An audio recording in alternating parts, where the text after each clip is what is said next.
Pinocchio was a murderer on this episode of Staying Scared. Welcome to an eerie and dimly lit place somewhere within the fractured mind of Thomas Scopel. A place filled with dark and sometimes amusing tales of grisly essays, disquieting articles, gruesome reviews, and tingling tidbits.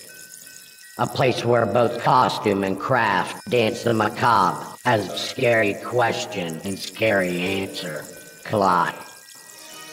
A spookish and rather grim clown, clutching a dripping red newspaper, steps hastily from the shadows and begins to juggle. This is the Staying Scared podcast with your host, Wee Willie Wicked.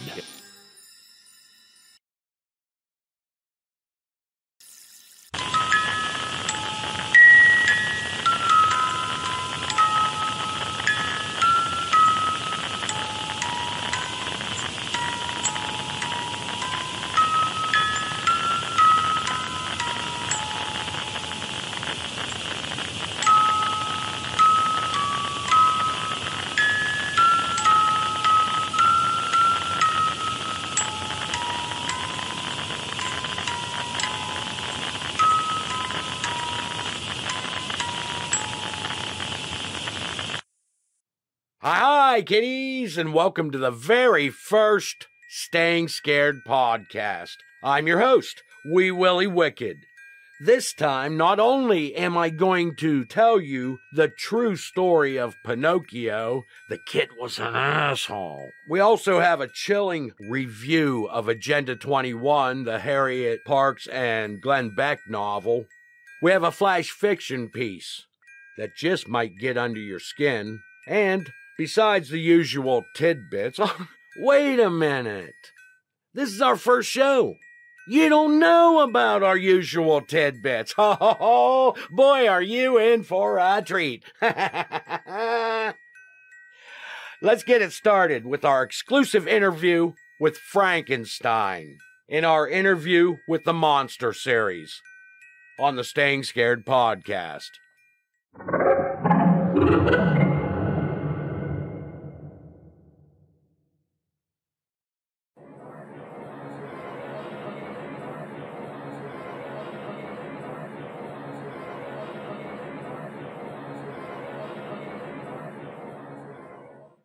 When first learning of the opportunity to interview Frankenstein's monster, I probably needn't tell you that I was a bit hesitant. After all, it's not every day one has the chance to actually sit down with arguably the king of horror films. Of course, having seen his work, I expected an aggressive and wholly unpredictable, yet bumbling, mumbling, and stumbling untrained mind, constantly reaching for answers to my questions and moaning angrily when unable to reach them. And, I also might add, had he chose to threaten and pursue, I was fully prepared to run the perpetual country mile, if that's what it took to escape. However, in hindsight, I couldn't have been more wrong. Imagine my surprise in finding not a monster at all, but a completely rational, intelligent, sensitive individual, smartly dressed in a white shirt and a blue sport blazer, and looking rather dapper as he took the seat across from me and ordered a double espresso, as if it was the most natural thing. As we made small talk prior to the official interview, I was surprised by his candidness, and especially the extensive vocabulary he utilized through a deep, monotonous toned voice. However pleasant, I still held apprehension, but also welcomed the challenge of being forced to abruptly change both tactic and questions. The concept made me force myself to consciously attempt to relax, and while it was rather difficult, considering the fearsome and frightening character sitting across from me staring and anticipating, I would like to also mention, in hindsight, it was a complete privilege. Mr. Frankenstein. Please. Call me Frank. Okay, Frank. Speaking bluntly, considering how you are patched together from many parts, how do you feel? I get that question all the time. and my answer is always the same, that I'm fine. That is, unless it's raining, which gets my knee to aching, and as long as no large open flames are involved. That's a joke. Movie thing, mind you. No, in all honesty, a stitch here and a stitch there is sometimes required in order to correct the doc's hasty actions. Can't say that I blame him, though. Have you looked closely at what he was working with? Darkness. An impending majestic electrical storm crackling in the distance, and medical tools that left a lot to be desired. No siree. Wasn't much microsurgery in those days. Get it? Another joke. Of course, if you're wondering whether I'm able to reach over and snatch the life right out of you, I certainly could, and that somewhat short race you're anticipating or feeling compelled to attempt won't do much good either. I'm considerably quicker now, a product of many microsurgeries. That's another joke. I still have it. No, seriously, how do I feel? I feel fine. How old are you? Well, like most women, I prefer not to discuss age. I was created when Miss Shelley wrote the first word. However, I like to think I was born with that lightning strike. You do the math. You were originally labeled a monster, Frankenstein's monster, but somewhere along the way you began being referred to as simply Frankenstein. What do you have to say about that? Personally, it doesn't trouble me. However, while the doc hasn't conveyed it, I know the concept troubles him. I mean, how would you feel if someone took your name and was reaped with all the rewards, leaving you out in the cold? Regardless, I take horror very seriously. After all, it's been my bread and butter for a generation or two now. And let's be blunt, I personify monsterism, especially with this evergreen-colored skin and these somewhat idiotic bolts sticking out of my neck. Nonetheless, I suppose I see it all as a badge of honor, without the label, and to be perfectly honest, without the doc, I would have been nothing. Obviously, I enjoy scaring people, as you've already seen. But I really tend to lean toward viewing myself as that Herman guy. Lovable, laughable, and sometimes, for a lack of better word, rather uneducated. You are rather intimidating. Maybe it's just your size, which implies extensive capabilities. Speaking of that comedy sitcom knockoff, how do you feel about their conception of your character? When I first saw it, it really made me mad. Horror is horror, and comedy is comedy, and it was very hard for me to accept the fine line between both.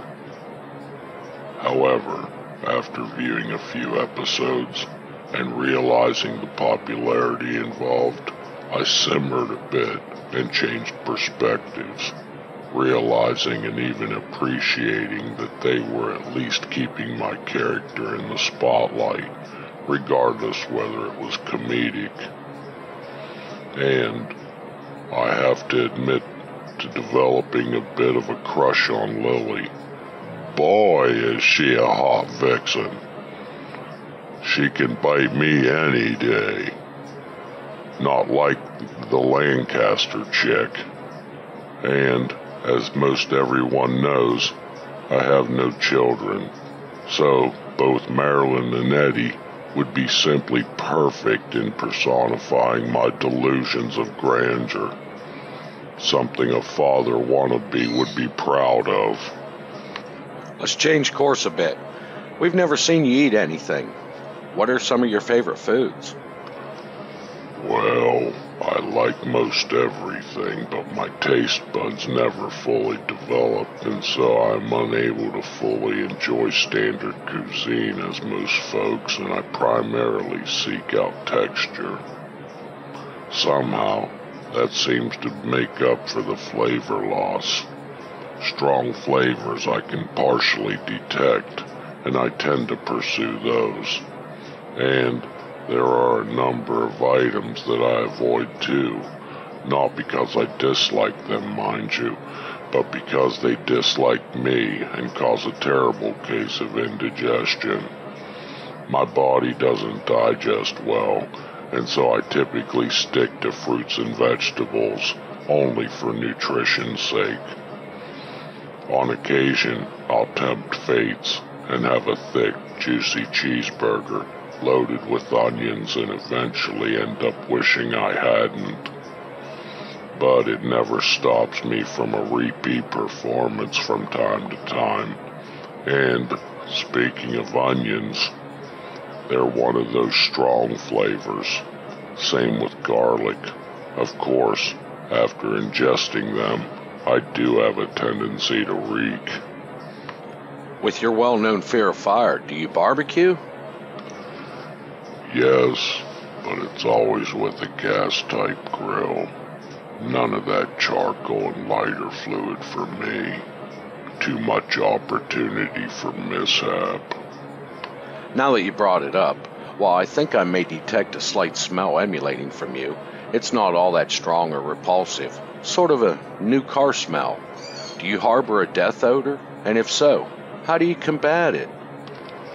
Like I mentioned earlier, the parts seem to be working fine, but they were all dead at one time, and due to that aspect, with it comes the never-ending aroma. Not much I can do about it. Lord knows I've tried. I have learned to somewhat mask it with and make being around me more palatable. The onions and garlic help tremendously, and I'm pretty well known in a number of the higher-end department stores' fragrance sections. I'm the 7-foot-tall green guy at the counter asking for a few of those little samples of the latest colognes.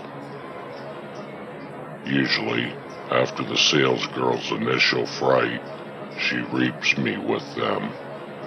Of course, I always have to sample the open bottles too. Oh, and the magazines too. You know, the ones with the fold-over sheet that harbors the scent. Those work well too. However, there is never enough to mask, and I usually resort to tearing out the sheets and tucking them inconspicuously in various pockets. A lot of times that does the trick. Today I've loaded up with car air fresheners, so your nose doesn't undermine with the new car scent. What about clothing and shoes? You must have a rough time hunting down a size that fits. I used to, but it became so easy to shop from home with the internet. I had such a terrible time hunting things down. After all, Rodeo Drive is all about trendy, and they certainly don't cater to the big and tall, nor do they stock anything over a size 5. Even had a tough time at Walmart, and they usually have everything. I typically found myself browsing secondhand stores. Sometimes I'd get lucky and sometimes I didn't. Now, with the internet age and online shopping, that has all drastically changed. and there are a number of websites I have stumbled across and since stored in my favorites. Everything from hats to shoes, and the sizes are usually spot on. Let's talk about fear. Do you have any nightmares? Sometimes, but they're not typical. You would think I dream of fire, considering my track record, but I don't. Never do. I dream about how I frightened that little girl, even though when we were filming she wasn't all that scared and actually we was friends. Maybe, and hindsight is always 20/20, if I hadn't seen the finished product, this wouldn't have occurred. I'll let you in on a little secret. That scene scared me way more than the fire did. Maybe I am more like that Herman guy than I'd like to admit. Why haven't you made a sequel to your blockbuster hit? Funny you should ask. As everyone knows, I was supposedly destroyed in the fire. There were discussions about bringing my character back, but it was too tough finding a good storyline that didn't appear vague and believable about my escaping the clutches of a fiery death. Let's face it, my death was needed in order to both stay true to the book as well as properly close the film. That much I understand and wholeheartedly agree with. However, I would have liked to continue on with a film career, but it's for the better since I would have wanted my character to have progressed from the obtuse originally projected to having a speaking role. Nonetheless, I was stereotyped and therefore that wasn't going to occur. For years I wrestled with this concept, eventually coming to the conclusion that, like the studios, my best work had already been completed. Of course, that didn't deter the studios from attempting to capitalize on the success and my fame, and they pursued that bride thing. To me, that seemed a bit moronic. Too much like an Adam and Eve type thing, I suppose. Of course, that's only my personal opinion, and I'm probably more than a little biased with the amnesty involved. So, what's next for the big green monster? As you would probably suspect, there hasn't been a flood of scripts flowing my way. Let's face it, I'm not the romantic comedy leading man material. But I remain hopeful and check the mailbox every day. Well, Frank, thanks for taking the time with me today. Let me have the check there. I'll cover it. Have yourself a great day, pal. Anytime. I'll always show up for a cup of espresso, and you have yourself a fine day, too.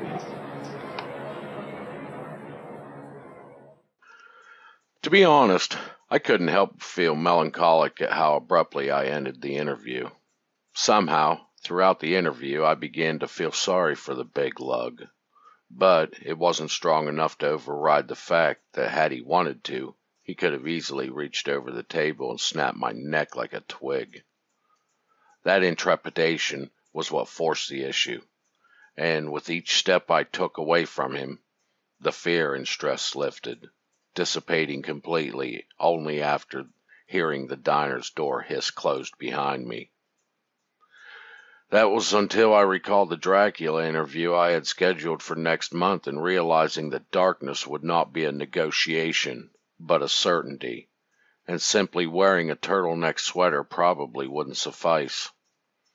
Maybe I'll take Frank's lead and wear a garlic necklace, not for the scent coverage, but for security. Hopefully Drac won't be offended.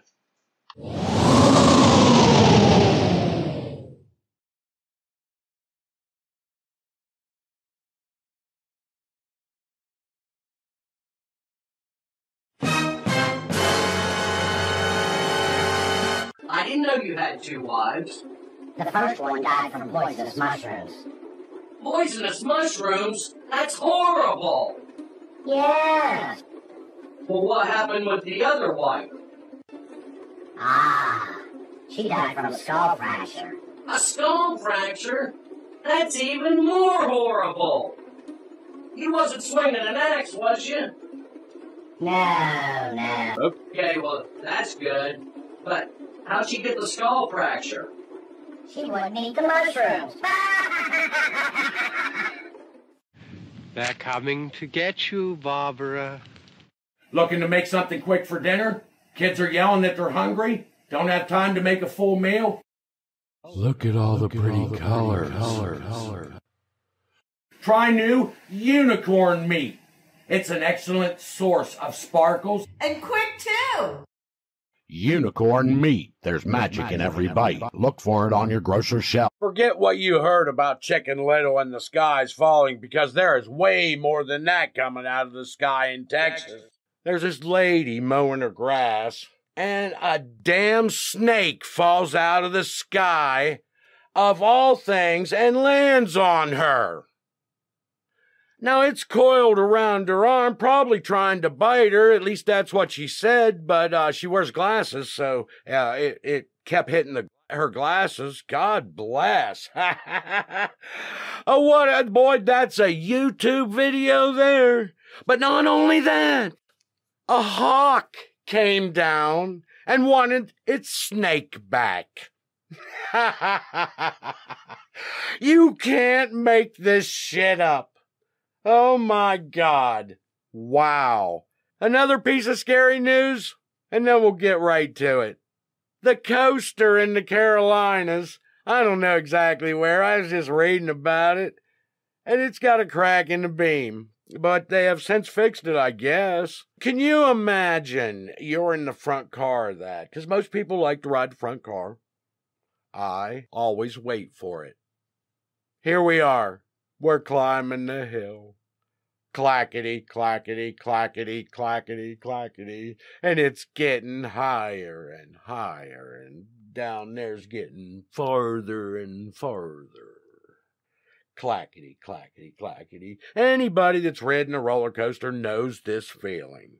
Here we are, clackety, clackety, clackety, clackety, and we're getting to the top, and it's way down there.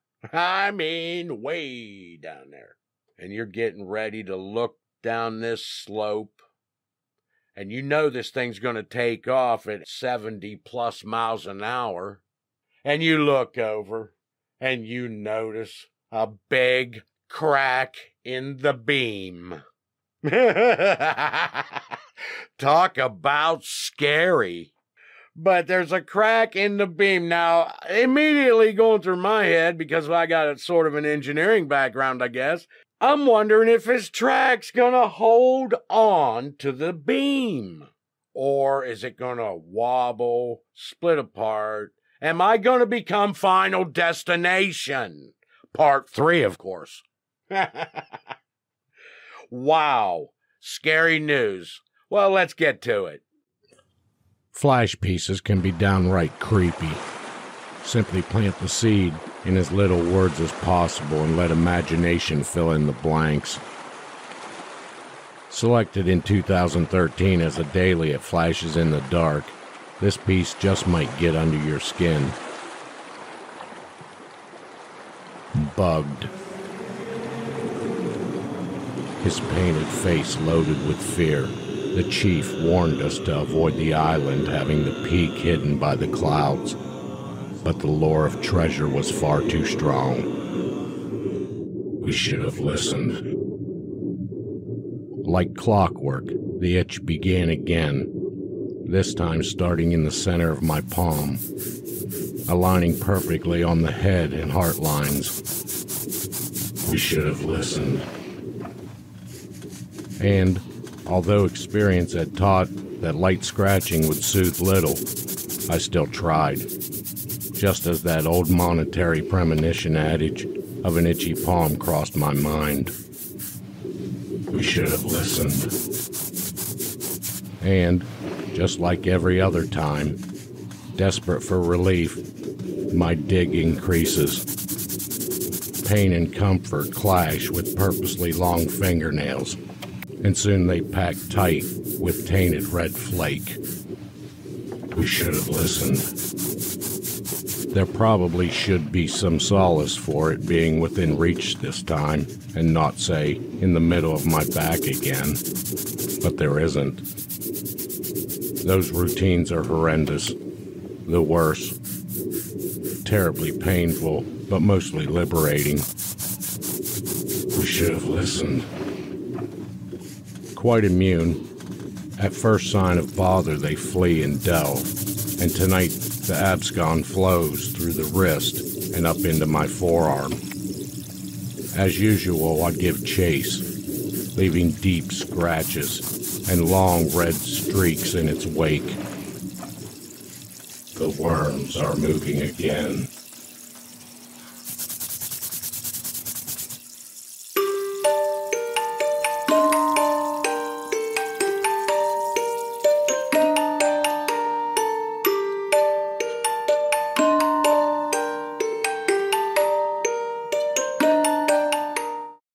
You're listening to the Staying Scared podcast with Wee Willie Wicked.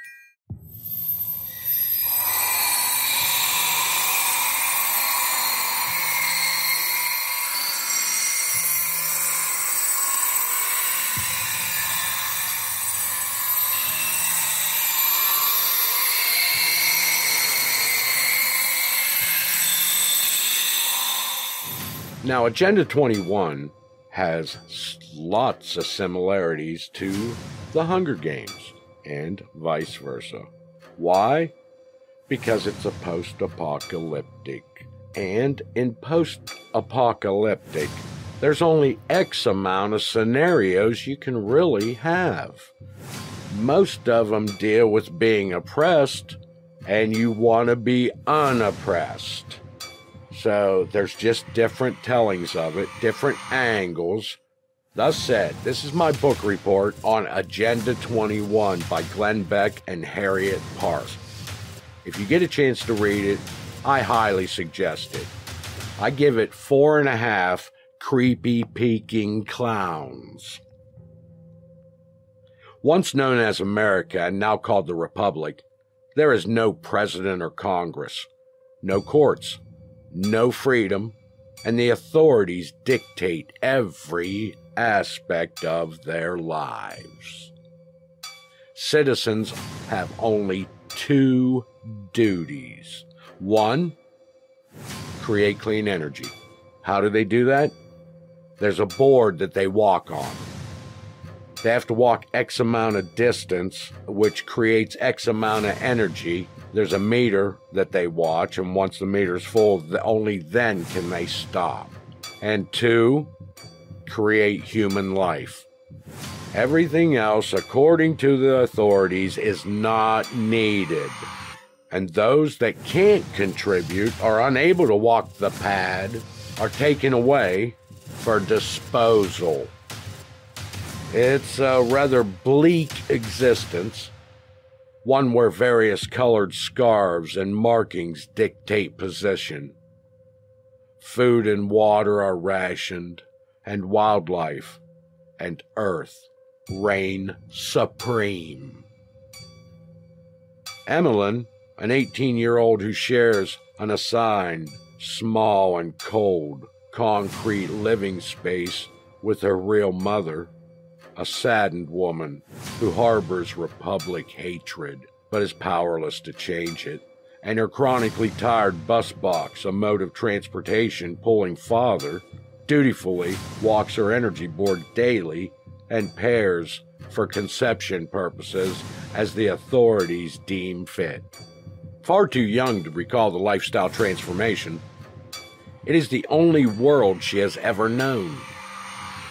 When the authorities come for her rebellious mother, something inside Emmeline begins to stir, and this creates many questions inside her. When her newborn is immediately confiscated, she fully awakens up inside, and suddenly she sees the harsh reality, and it becomes completely unacceptable. Finding items hidden in her mother's old bed mat and recalling her words to save what you think you're going to lose, she begins concocting a plan. However, not only is caution of the ever-watchful gatekeepers who strictly report to the authorities a must, but she has to watch out for snitching citizens who gain rewards. Becoming more rebellious and daring, her life on the line, Emmeline will need to make hard choices and avoid suspicion if she wants to save her child. For family is everything, and freedom is no longer simply a lost word. In the vein of Orwell's 1984, Glenn Beck and Harriet Park have written of a terrifying, totalitarian state that seems far too real. A thrilling page-turner, and I mean it, Agenda 21 invokes compassion, yet holds tight to an ever-menacing plight, where governed control rules, and hope of freedom is quickly quashed. If you like Hunger Games, you'll like Agenda 21. If you like post-apocalyptic and you're looking for a fast read, try Agenda 21 by Glenn Beck and Harriet Park. But be forewarned, it is very Orwellian.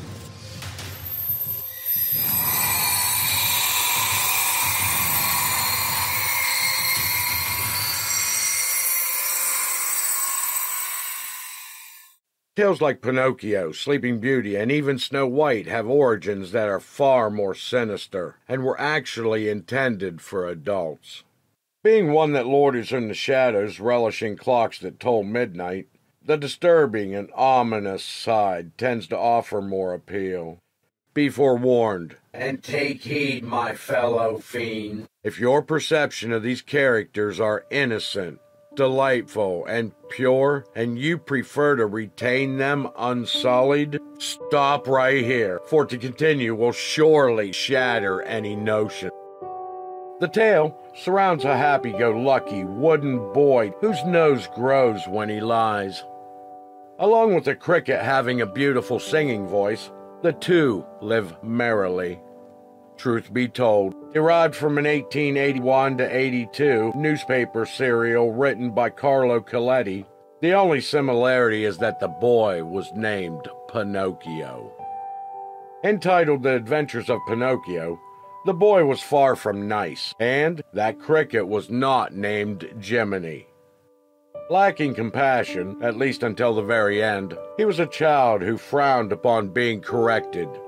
After the cricket offered advice he disagreed with, Pinocchio hurled a hammer, hitting the cricket in the head and killing him. Not only appearing uncompassionate, but he also seemed rather dense. Blaming the cricket for its own demise, he tells his father Geppetto it was his own fault, for I didn't want to kill him. While sitting on a stool, wooden legs propped up on a stove to dry, Pinocchio napped, completely unaware that his legs were blackening and becoming ash. Ever the loving father, Geppetto whittled new ones, but the boy didn't learn, was most ungrateful, and continued being distressing and awful, and proceeded to run off. A distraught Geppetto searched, only to find that the boy had lied to the townsfolk, giving the impression that his father had been abusive, and Geppetto was put in jail. Still, Geppetto's love prevailed.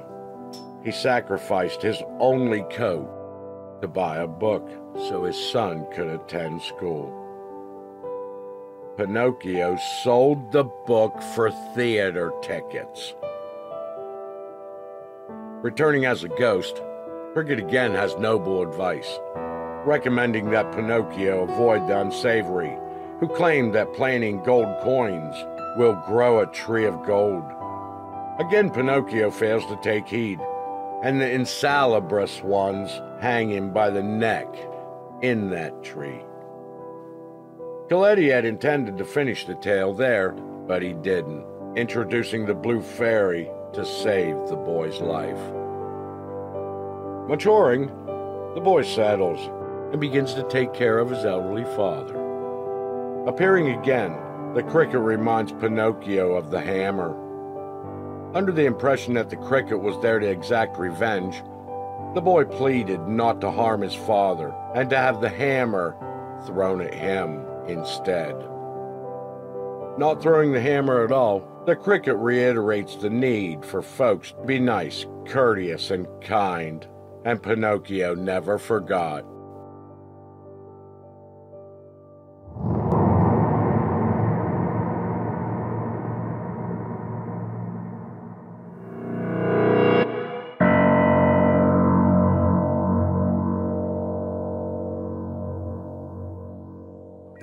Well, there you have it, the very first Staying Scared podcast. We hope you enjoyed it. Thank you for listening. And next time, we're going to tell you why it takes a wooden stake to kill a vampire and why it takes a silver bullet to kill a werewolf. We're going to continue our interview with the monster series, The Dracula File. And I'm going to tell you about some serial killers that have 13 letters in their name.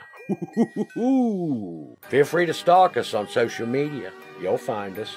Just type in Staying Scared. So until next time, kiddies, this is a Staying Scared podcast. I'm Wee Willie Wicked. Stay scared.